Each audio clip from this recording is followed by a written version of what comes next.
Hello प्यारे विद्यार्थियों, आपको मैं दर्शन शास्त्र की फर्स्ट यूनिट जो पूर्व एग्जाम में आए हुए प्रश्न करवाने जा रही हूँ। इससे पहले मैंने 20 प्रश्न करवा दिए हैं। प्रश्न ये हैं जो 2008 से 2018 में जो पूर्व एग्जाम में आए हुए थे, वही प्रश्न करा रही हूँ जो पूर्व एग्जाम में आए हुए हैं।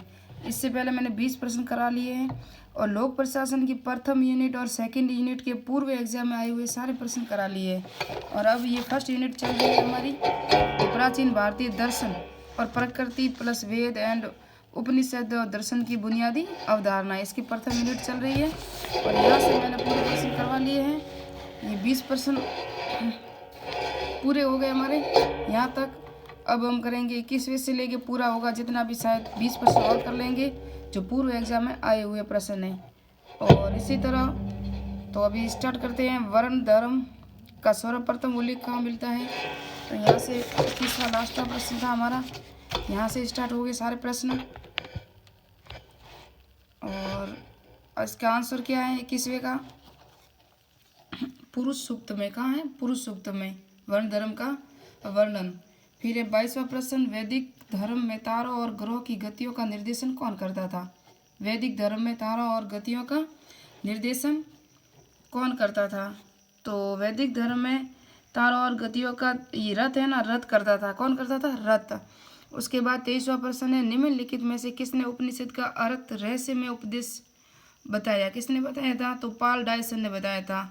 फिर रथ किसे कहा जाता है? तो रथ ब्राह्मण की शाश्वत नैतिक व्यवस्था को रथ कहा जाता है।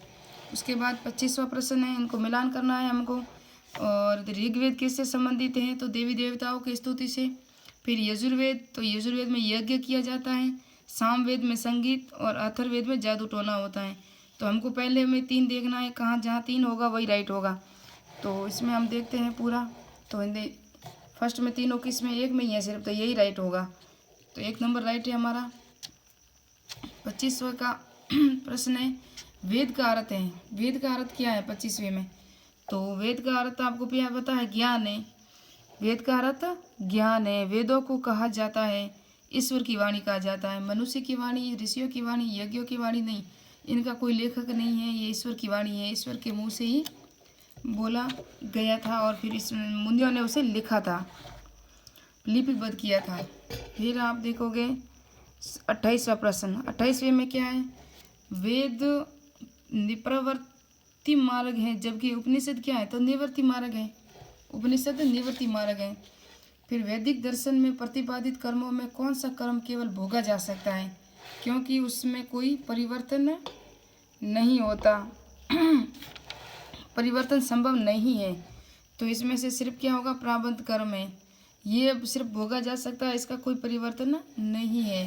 फिर 30वां प्रश्न है, वेदों में उल्लेखित 4 यज्ञों में से सबसे श्रेष्ठ यज्ञ कौन सा है? तो सबसे श्रेष्ठ यज्ञ कौन सा है वो देखेंगे अभी। तो इसमें सबसे श्रेष्ठ यज्ञ है ज्ञान यज्ञ। क्या है? ज्ञान यज्ञ सबसे श्रेष्ठ यज्ञ है। उसके बाद 31वां है, ऋण त्रय की अवधारणा सिद्ध करती है। ऋण त्रय की अवधारणा क्या सिद्ध करती है? तो ऋण त्रय की अवधारणा सिद्ध करती है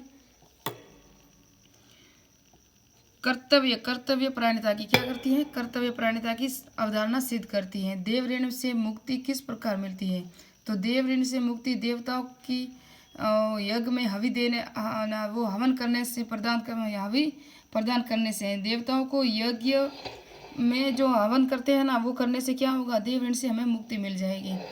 ऋषि ऋण से हमें क्या होगा कि गुरुओं के द्वारा प्राप्त ज्ञान नहीं, यहाँ इसमें होगा देव ऋषि ऋण में होगा ये भी नहीं होगा, यज्ञ अभी नहीं, गुरुओं के द्वारा प्राप्त ज्ञान का प्रचार और प्रसार करने से होगा। इसमें 2 नंबर राइट है।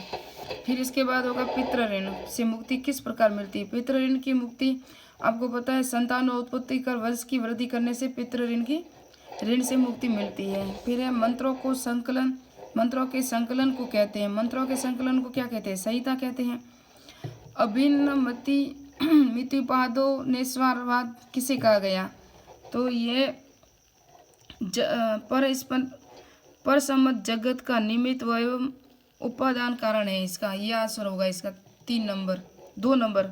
फिर है बहुदेवा से तात्पर्य क्या है? तो एक से अधिक देवों में स्तुति करना, एक से अधिक देवताओं को मानना, वो बहुदेववाद है। उपनिषदों में जीव के कोषों का कौन सा क्रम सही है? तो ये 2 नंबर राइट है, अन्न में, फिर प्राण में, फिर मनो में, फिर ज्ञान में, फिर आनंद में। ये कोष राइट है इसमें।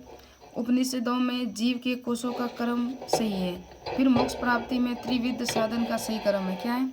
मोक्ष प्राप्ति में त्रिविध साधन का सही क्रम क्या है? तो अभी देखते हैं 39वां क्या होगा।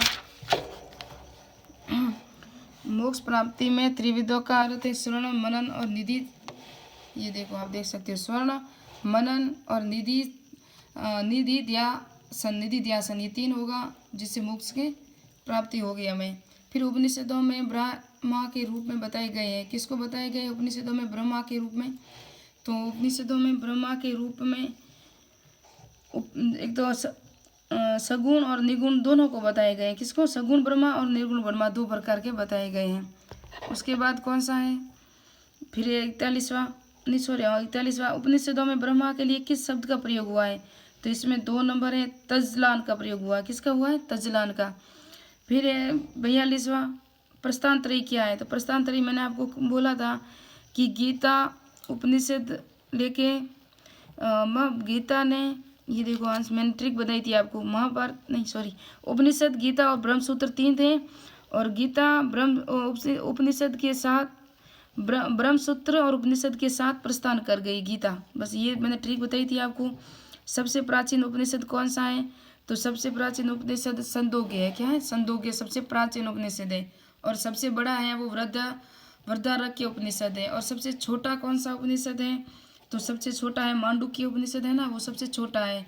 सबसे प्राचीन वेद कौन सा है? तो ये तो सबको पता है, ऋग्वेद है। वैदिक धर्म में विकासवाद की अवस्था का सही क्रम है। वैदिक धर्म में विकासवाद की अवस्था का सही क्रम है। बहुदेववाद हुआ पहले, फिर एक से अधिकवाद देववाद, फिर एकेश्वरवाद, बाद में एकेश्वरवाद हुआ। ये सही क्रम है इनका।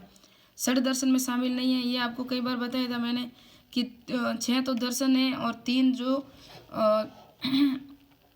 निगर्थ दर्शन है, निगुण दर्शन है। जैसे चावार्क है, जैन धर्म है, बौद्ध धर्म है, ये नहीं है। छठ दर्शन में न्याय है, सांख्य है, योग्य है, तीनों है, ये नहीं है। छठ दर्शन के प्रतिपादकों में कौन सा एक सही सुमेलित नहीं है? तो ये पता है आपको, न्याय गौतम ने किया था, योग तो पतंजलि है, 21 जून को मनाते हैं। सांख्य दर्शन ये कपिल मुनि की संख्या होती, मुनियों की कितनी संख्याएं थी। और वैश्विक आपको पता है ये कणाद ने दिया था, ये जैमिनी ने नहीं दिया था। जैमिनी कौन थे? मामा थे, आपको पता हो तो मैंने आपको ट्रिक बताया था। फिर उसके बाद 50वें का क्या है? श्रुति किसे कहा गया है? तो श्रुति किसे कहा गया है? वेदों को कहा गया है। बस ये 50% पूरे हो गए। ये हमारी प्रथम यूनिट पूरी हो गई। अब हम पढ़ेंगे सेकेंड यूनिट के इम्पोर्टेंट क्वेश्चन जो बार बार परीक्षा में आते हैं। तो मिलते हैं नेक्स्ट वीडियो के साथ नेक्स्ट यूनिट में।